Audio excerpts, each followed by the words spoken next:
What drives a man to murder? This is a question that haunts us, especially when the killer is someone who could have been our neighbor, our friend, or even a family member. The unsettling case of Wade Wilson shocked our community in ways we never imagined. Today, we're diving deep into this true crime story that left us all questioning the nature of evil.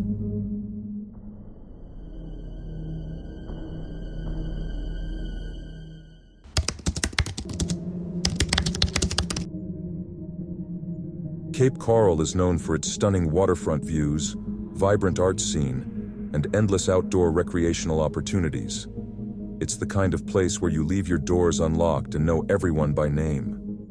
But in October 2019, this idyllic setting was shattered by unimaginable horror.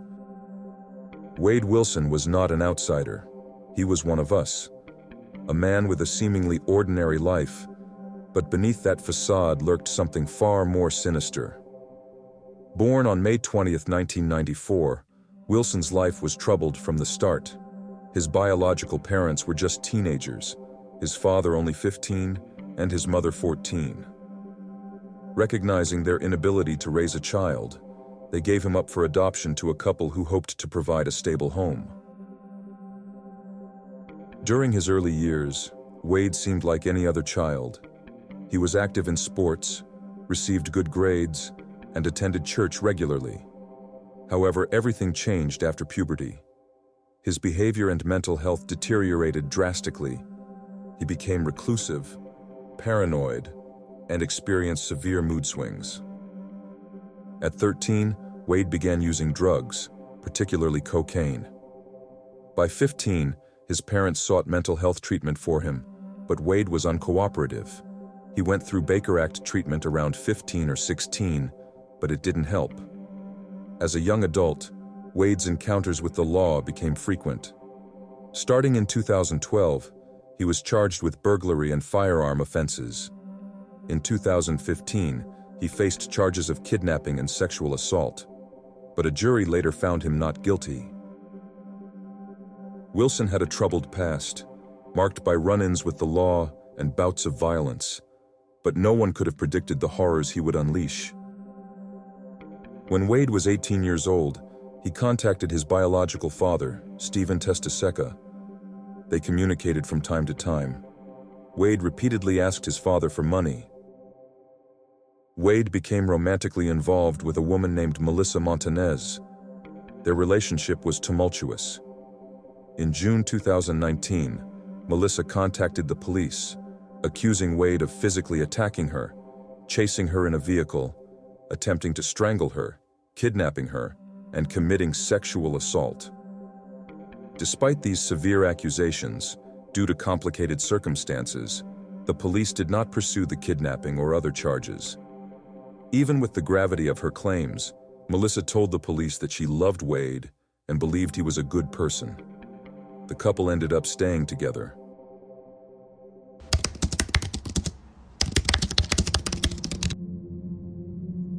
On October 6, 2019, Wade and Melissa went to the Buddha Live, a bar on McGregor Boulevard near College Parkway. Music was playing, and people were socializing. In the bar, Wade met a man named Jason Shepard. The two did not know each other before. Wade asked Melissa to go with him to Jason's house, but Melissa said she wasn't comfortable with that plan. Not long after this, Melissa noticed that her Dodge Hellcat was being driven out of the parking lot. Wade was in the vehicle, but he was not the one who was driving the car. She contacted a friend to pick her up. Wade returned to the club, intent on having a good time. That's when he saw Christine. Christine Melton was at the bar with her friend Stephanie Sailors. After the bar closed, Wilson and the two women went to the home of Jason Shepard, where they stayed for several hours before leaving in the morning.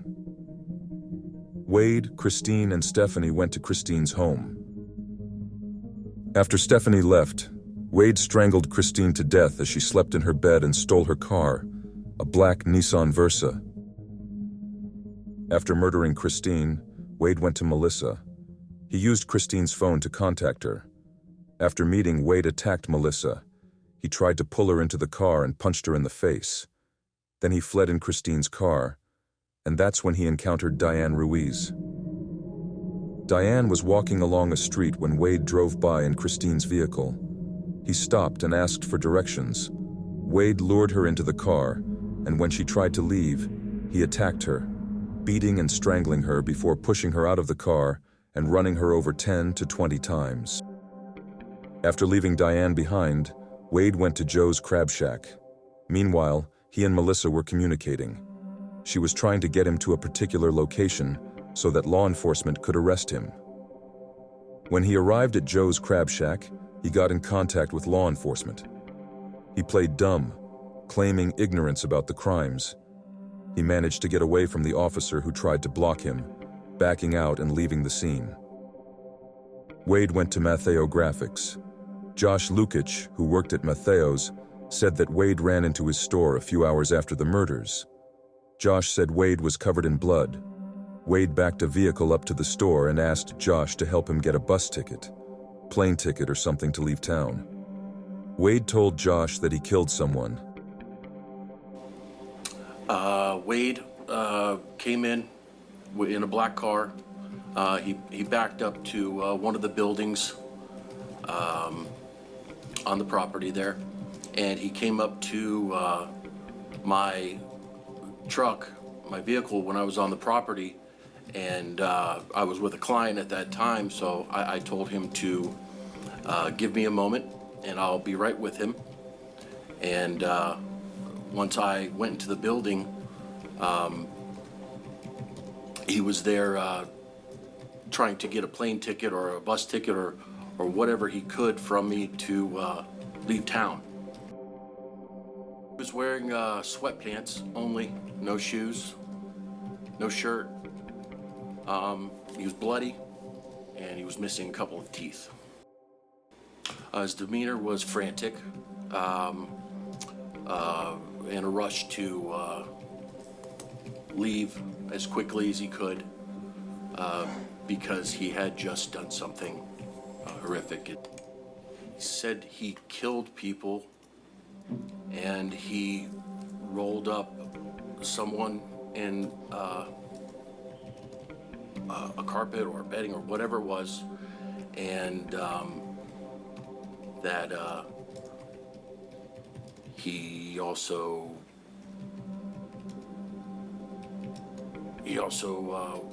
needed to get out of town. He needed a plane ticket and a bus ticket or anything he could. After leaving Matteo Graphics, Wade entered a neighborhood behind the store. He broke into a house on Northeast 1st Avenue and called his biological father. Over several calls, Wade confessed to his father, saying, "I did something I couldn't take back. I'm a killer." His father asked Wade for his location and told him he would send an Uber to him. Instead, his whereabouts were provided to police, who arrested Wilson on October 8, 2019. Wade's father asked him why he carried out the crimes. Wade replied, "I don't know, Dad. I don't know why I did it. I just wanted to do it." Christine Melton, 35 years old, had moved from Colorado to Cape Coral with her friend Stephanie Sailors. Christine was known for her quick wit, love of cats, and being a great friend. Christine made everyone around her feel safe and understood. Diane Ruiz, 43 years old, was a mother of 2 children and engaged to be married. She was describing as caring, hardworking, and the heartbeat of the Moose Lodge where she worked as a bartender. She never missed a shift in 5 years. She had this really loud laugh that you could hear it like a mile away. Wade's plan was meticulously executed. Wilson did not kill Christine Melton or Diane Ruiz in public. Instead, he gained their trust and selected them deliberately. Christine at a Buddha-themed venue, and Diane while she was walking.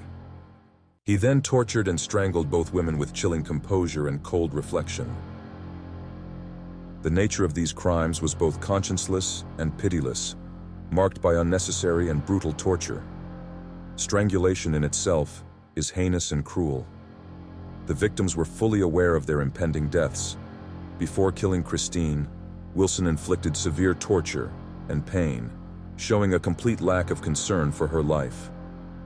She endured significant pain before her death, and the defendant appeared to take a disturbing satisfaction in her suffering, even going so far as to discuss it with his father. Diane Ruiz also suffered a brutal fate. Wilson abducted her, beat her severely, and then strangled her. Diane fought back, evident from defensive wounds and bruising on her left forearm and the back of her hand. Diane was still alive when Wilson tried to find a place to dump her body. When she got out of the car, he ran her over.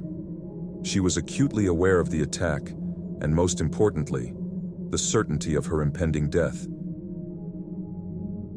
Wade Wilson was tried and found guilty of 6 charges: 2 counts of first-degree murder, grand theft, battery, burglary, and petty theft. The trial began on June 10, 2024. During the proceedings, prosecution and defense presented their opening statements, and the jury heard testimonies from various witnesses, including Josh Lukic, Stephanie Sailors, and the son and fiancé of Diane Ruiz. On June 11, 2024, the jury heard testimony from Wade Wilson's biological father. Both sides then rested, with closing arguments scheduled for the following day. On June 12, 2024, the prosecution argued in their closing statements that the killings were premeditated, while Wilson's defense claimed he was not thinking clearly and was out of his mind. After 2 hours of deliberation, the jury found Wade guilty on all charges. The first forensic neuropsychologist, Dr. Hyman Eisenstein, suggested that Wilson's neurocognitive function might have been impaired due to sports injuries and vehicle accidents in his adolescence and early adulthood. According to Eisenstein, these traumatic events had negatively impacted Wilson's executive functioning and his ability to operate as a typical, healthy individual. Furthermore, he believed that Wilson's substance abuse had intensified these impairments. The second defense expert, forensic psychiatrist Dr. Mark Mills, argued that Wilson exhibited symptoms of a psychotic disorder based on Eisenstein's interviews and assessments. However, Mills's diagnosis was compromised by Wilson's tendency to exaggerate his symptoms during testing. Mills also noted that Wilson had cut short one of their interviews, expressing paranoia that correction staff were spying on him. This wariness led Mills to speculate that Wilson might suffer from paranoid delusions, potentially indicative of a schizoaffective disorder.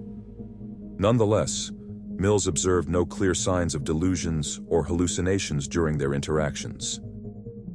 In contrast, the state's rebuttal expert, forensic psychologist Dr. Michael Herkoff, contended that there was insufficient evidence to support a diagnosis of a psychotic disorder. Herkoff suggested that Wilson's well-documented history of drug abuse was a more plausible explanation for his delusions and his pattern of criminal behavior.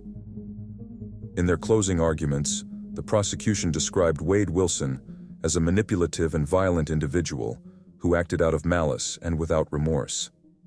The defense reiterated the argument of mental illness, urging the jury to consider Wade's troubled upbringing and psychological issues. After deliberating for 90 minutes, the jury recommended the death penalty for Wade Wilson. On June 12, 2024, he was found guilty of all charges. Assistant State Attorney Sarah Miller calls the recommendation a relief. You know you're asking someone to take another life, and so it's always a difficult thing.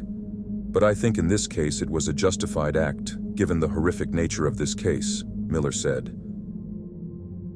Initially, Wade Wilson's Spencer hearing was set for July 23rd. However, this date has been postponed.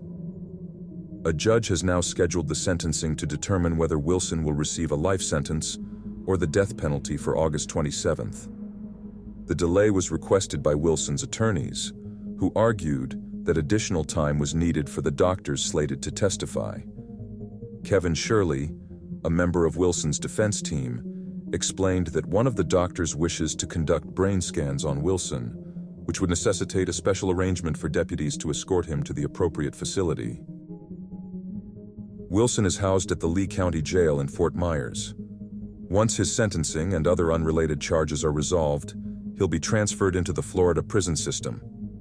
If Judge Nicholas Thompson confirms Wilson's death sentence, he will end up on Florida's death row at Union Correctional Institution. What drives a man to murder? Perhaps we will never fully understand, but the case of Wade Wilson will continue to haunt those who seek to answer that question. It forces us to confront the nature of evil, not as a distant abstract concept, but as a real and present danger that can manifest in the most unexpected places. Thanks for watching, and stay tuned for our next video. Your engagement helps us continue to tell these important stories. Until next time, stay curious and stay safe.